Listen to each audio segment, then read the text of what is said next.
জীবনে যেটাই করো, মানুষ তোমার কথায় যদি কষ্ট পায়, তোমার সারা জীবনের ফল জিরো। তোমার সাথে যদি 10 মিনিট কথা বলে বুঝতেই না পারা যায় তুমি একটা শিক্ষিত ব্যক্তি, তোমার এই পড়াশোনার দাম নেই। আমার কথা বোঝা যাচ্ছে কি? তার মানে কি, আমার ভদ্র আছে ঠিক আছে, কিন্তু অন্যায়ের কাছে মাথা নত করা কোনো দরকার নেই। অন্যায় হলে সেখানে আমার অত ভদ্র হয়ে থাকার কোনো দরকার নেই, কিন্তু কাউকে অন্যায়ভাবে আমি অভদ্রতা করব না, কাউকে পাওয়ার শো করবো না। বাংলাদেশে পাওয়ার মানে কি জানো?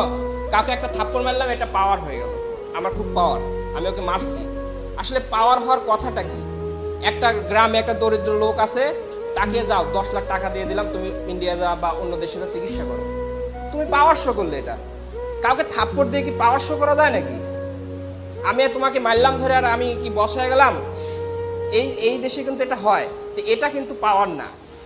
তোমার কেমন পাওয়ার? তুমি একটা পঙ্গু একটা ছেলে আছে, তাকে চিকিৎসা করে ভালো করো।